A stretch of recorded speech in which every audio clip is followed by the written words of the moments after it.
مساء الخير، ازيكم عاملين ايه؟ يا رب يكون كلكم بخير. النهارده بقى هنعمل طريقه للبانيه، تتبيله سهله وسريعه، وكمان هنشوف الكفر بتاعه مش هيتفك منك ولا الكلام ده كله، ولا هيشرب زيت ولا كل ده.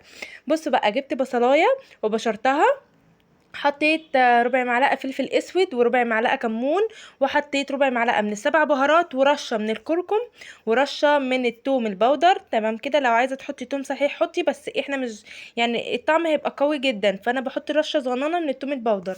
وبعدين حطيت رشه من اللهم صل على النبي، توابل الفراخ بتكون حلوه برضو وجميله. ماشي كده. حطينا البهارات والبصله، هحط معلقه من الخل ومعلقتين من الصويا صوص. تمام، بيديكي لون وطعم حلو جدا. مش هحط ازيد من كده اي حاجه. هتقلبي بقى الخلطه دي كلها مع بعضها، وتحطي البانيه بتاعك زي ما هتشوفي دلوقتي. بجد الخلطه جميله جدا، وما فيهاش بهارات كتير ولا حاجات كتير ان هي تغير لك في الطعم ولا الكلام ده كله. طعمها جميل جدا. لو عندك كمان معلقه من الكاتشب حطيها، بس انا ما كانش بصراحه عندي. بس برضو الكاتشب بيديها ريحه وطعم جميل جدا. عندي البانيه بتاعي غسلاه طبعا، ملح ودقيق وليمون، ما بحطش اي خل على الفراخ بتاعتي ولا الطيور عموما، يعني ما بغسلش بخل لاني بيهري معايا الفراخ وبيزفرها، ما بتكونش حلوه خالص. غسلتها كويس زي ما قلت لكم، صفيتها. وبعدين هبدا ان انا اتبل البانيه بتاعي زي ما انتم شايفين كده. بعد ما تبلته هسيبه بقى في التلاجة، سيبيه زي ما انت عايزه. عايزه تعملي مثلا قبلها بيوم برضو، ده كويس جدا. انا سبت البانيه بحوالي ساعتين لان انا مكنتش هعمله يعني حاليا، فسبته في التلاجة. غطيت الطبق وحطيته في التلاجة. بصوا بقى، انا كنت استعملت كذا بقسماط، يعني الريتش باك استعملته، في نوع تاني كده استعملته برضو في اكياس. هم حلوين وكله تمام. بس بصراحة كنت اول تاني دي تاني مرة يعني اجرب البقسماط من عند العطار. بجد جميل جدا، وهتشوفوا طعمه حلو وما بيشربش زيت ولا الكلام ده كله. بجد والله عجبني جدا. حطيت على البقسماط رشه من الفلفل الاسود ورشه من السبع بهارات، بتديكي نكهه للبقسماط برضو وريحه جميله جدا. جبت هنا بيضتين، حطيت عليها رشه من الفلفل الاسود ورشه من الملح. عشان انا معايا زي ما قلت لكم ولا ما قلتلكوش معايا كيلو ونص من البانيه. حلو كده. طبعا انتي بقى ممكن لو جايبه كيلو او نص تحطي بيضه يعني. تمام. فانا حطيت بيضتين عشان بس معايا كميه. هبدا بقى اقلب البيض كويس مع البانيه بتاعي، واخليه كله يندمج مع بعضه كده.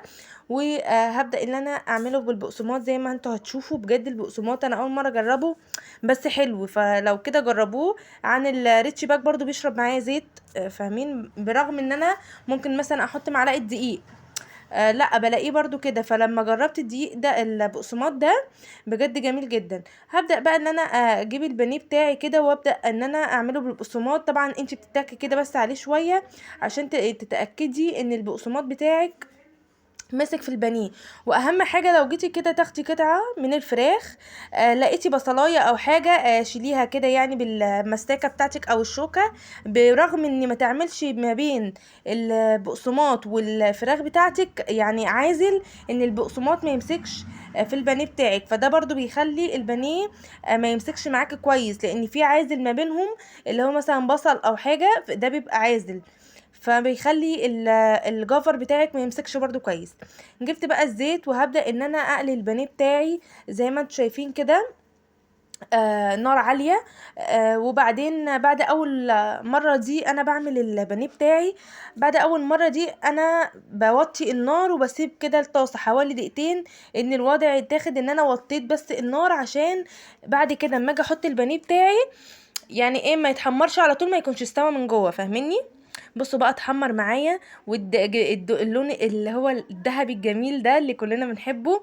واهم بقى حاجة انك يعني زي ما بيقولوا ايه، اهم من الشغل ظبط الشغل زي ما بيقولوا يعني. فان انت تطلعي اول واحده زي اخر واحده، زي ما هتشوفوا دلوقتي لازم تطلعي كله لون واحد وفاتح كده وجميل. ماشي. حطيت تاني مره، ولا اول ما بياخد لون من تحت ببدأ اللي انا اقلبه. ما تقلبوش على طول برضو عشان ما يفكش معاكي. اهو زي ما انتم شايفين. بصوا لونه ذهبي وجميل جدا، وكان مقرمش وطري في نفس الوقت من جوه، وكان تحفه. هوريهولكوا دلوقتي. طبعا بقى احنا مش هنعمل البانيه ده لوحده يعني، اكيد اكيد يعني. ممكن تعملي بقى جنبيه مكرونه، وسلطه. ممكن تعملي رز ابيض مع حته البانيه. انا عملت جنبيه الحله اللي في قلبي دي. عملت كده محشي. طبعا انتوا عارفين الشتاء كله يعني محشي، لازم محشي كرنب في الشتاء. فلا احنا بنحب المحشي جدا بالذات الكرنب. عملت كده حله ايه على طول كده جنبيه. هنشوف البانيه بقى دلوقتي. بصوا هنقطعه. بصي الجفر ماسك في البانيه. البانيه من جوه مستوي، وكان طعمه والله العظيم التتبيله سهله والبسيطه اللي ما فيهاش افتكاسات كتير. كانت جميله جدا. وادي كمان الصوابع دي، يا نهاري بصوا كان تحفه تحفه كده. وكمان الزيتون اللي انا كنت عاملاه في القناه، ان شاء الله هحط لكم الرابط بتاعه في صندوق الوصف. خشوا شوفوا عملت الزيتون بجد جميله جدا. كان استوى. طلعنا بقى طبق كده. وادي المحشي القمر والفلفل ده. عملنا المحشي والبانيه. جربت بانيه بالطريقه دي ان شاء الله هتعجبكم. طبعا ما تنسوش بقى تحطوا اللايك، ولو ما اشتركتيش في القناه اشتركي. وباي باي.